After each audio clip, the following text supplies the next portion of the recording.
C M ಬದಲಾವಣೆಯಿಂದ ನಾವು ಮಾಧ್ಯಮದ ಮೂಲಕ ತಿಳಿದಿದ್ದೇವೆ. ನಾನು 3-4 ಸಲ ಅವ್ರು ಭೇಟಿಯಾದಾಗ ಅವರು ಏನೂ ಅಂದಿಲ್ಲ, ಇವರು ಏನೂ ಅಂದಿಲ್ಲ. CLP ಕಾರ್ಯದರ್ಶಿಯಾಗಿ ನಾನು ಸಭೆ ಏನಾದರೂ ಕರಿಬೇಕಂತ ಕೇಳಿದ್ರೆ ಯಾವುದೇ ಒಂದು ಉತ್ತರ ಇಲ್ಲ ಅಲ್ಲಿ. ಇವತ್ತು ಈ ಬದಲಾವಣೆ ಸಂಬಂಧ ಏನಪ್ಪ ಅಂದರೆ ಈರೋ ನಾಯಕರು ಕೂಡ ಸ್ಪಷ್ಟವಾದ ಸಂದೇಶವನ್ನು ಜನರಿಗೆ ಕೊಟ್ಟಿದ್ದಾರೆ. ನಮ್ಮಲ್ಲಿ ಯಾವುದೇ ರೀತಿಯಿಂದ ಗೊಂದಲ ಇಲ್ಲ. ಹೈಕಮಾಂಡ್ ಏನು ಹೇಳ್ತಾರೆ ಅದನ್ನು ನಾನು ಕೇಳ್ತೀನಿ, ಶಿವಕುಮಾರ್ ಅವರು ಕೇಳ್ತಾರೆ ಅಂತ ಹೇಳಿದ್ದಾರೆ.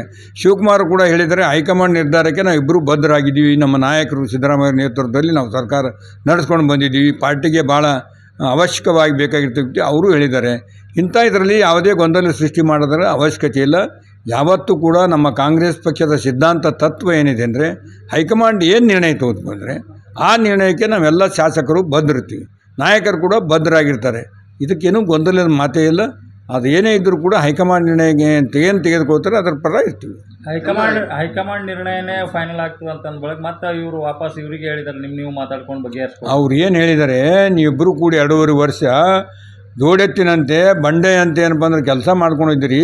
ನೀವಿಬ್ಬರು ಮೊದಲೇನಪ್ಪ ಅಂದ್ರೆ ಮಾತಾಡ್ಕೊಂಡು ಬರ್ರಿ, ನೀವು ಏನೇ ಇದ್ದರು ನಮ್ಮ ಮಾತನ್ನು ಬರ್ರಿ ಅಂತ ಹೇಳಿ ಅವ್ರ ಮನೆಗೆ ನಾಷ್ಟ ಕರೆದಿದ್ದಾರೆ. ಹೋಗಿದ್ದಾರೆ ಶಿವಕುಮಾರ್ ಇವತ್ತು ನಾಷ್ಟ ಮಾಡಿ ಡೆಲ್ಲಿ ಕರೆದ್ರೆ ಡೆಲ್ಲಿಗೆ ಕೂಡ ಹೋಗ್ತಾರೆ. ಅಲ್ಲಿ ಹೈಕಮಾಂಡ್ ಏನು ಹೇಳ್ತಾರೆ ಬಂದು ಹೇಳ್ತಾರೆ ಸಂದೇಶ.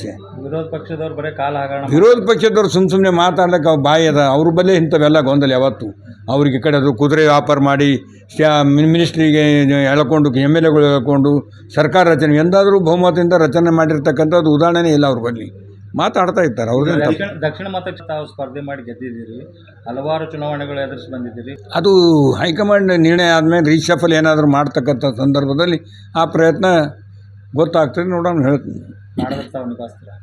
ಹಾಂ 100% ಈಗ ನಾನು ಆಯ್ಕೆ ಮಾಡೀನಿ. ಮಂಡಲ ಪಂಚಾಯತ್, ಜಿಲ್ಲಾ ಪಂಚಾಯತ್, ತಾಲೂಕು ಪಂಚಾಯತ್, MLC MLA ಆಗೀನಿ.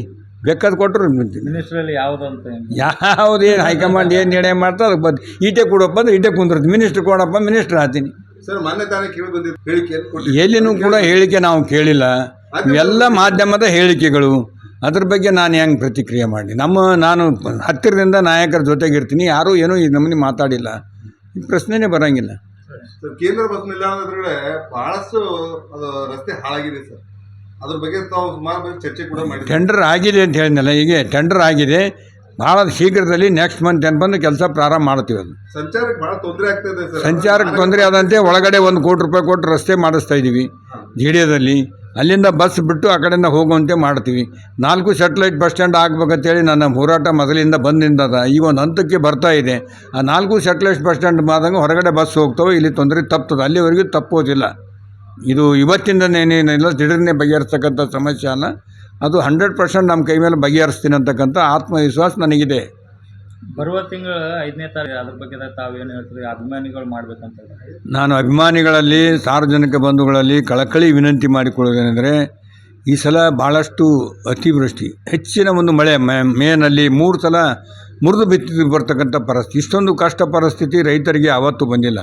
ಇಂಥ ಪರಿಸ್ಥಿತಿಯಲ್ಲಿ ಈ ಬರ್ತ್ಡೇ ಮಾಡ್ಕೊಳ್ತಕ್ಕಂಥದ್ದು ಸರಿಯಲ್ಲ. ಅದಕ್ಕಾಗಿ ನಾನು ಬರ್ತ್ಡೇ ಮಾಡ್ಕೊಳ್ಳೋದಿಲ್ಲ. ಈಗಾಗಲೇ ನಾನು ಮಾನ್ಯ CM ಅವ್ರ ಹತ್ತಿರ ಹೋಗಿ ಕೇಳ್ಕೊಂಡು ಅವರು ಕೂಡ ಇವತ್ತು ಮುದ್ದಾಂ ಕರೆದು ನಮ್ಮಿದ್ರೆ ಏನಪ್ಪ ಅಂದ್ರೆ ರೈತರ ಅಕೌಂಟಿಗೆ ಹಣವನ್ನು ಬಿಡುಗಡೆ ಮಾಡಿದ್ರು. ಅವರು ಕಷ್ಟದಲ್ಲಿ ಇರ್ತಕ್ಕಂಥದ್ದು ಯಾವ ಬಂದು ಪರಿಹಾರ ಕೂಡ ನೋಡಿದರು. ಅದಕ್ಕೆ ನಾನು CM ಅವರಿಗೆ ಮತ್ತು ಪ್ರಿಯಾಂಕಾ ಖರ್ಗೆಜಿ ಅವ್ರನ್ನ ಕರ್ಕೊಂಡ್ಬಂದು ತೋರಿಸಿದ್ದಕ್ಕೆ ಅವ್ರಿಗೆ ಅಭಿನಂದನೆ ಸಲ್ಲಿಸ್ತೀನಿ. ರೈತರು ಕೂಡ ಯಾರೂ ಕಂಗಾಲಾಗದೆ ನಿಮಗೆ ಯಾವುದೇ ರೀತಿಯಿಂದ ನಮ್ಮ ಸರ್ಕಾರ ಕೈ ಬಿಡೋದಿಲ್ಲ ಅಂತಕ್ಕಂಥ ಸಂದೇಶ ಕೊಡ್ತೀನಿ. ದಯಮಾಡಿ ಏನಪ್ಪ ಅಂದರೆ ಯಾರೂ ನಮ್ಮ ಬರ್ತ್ಡೇಗೆ ಆಡಂಬರದ ಖರ್ಚು ಮಾಡಬಾರ್ದು ಅಂಥೇಳಿ ಈ ಮೂಲಕ ವಿನಂತಿಸ್ತೀನಿ.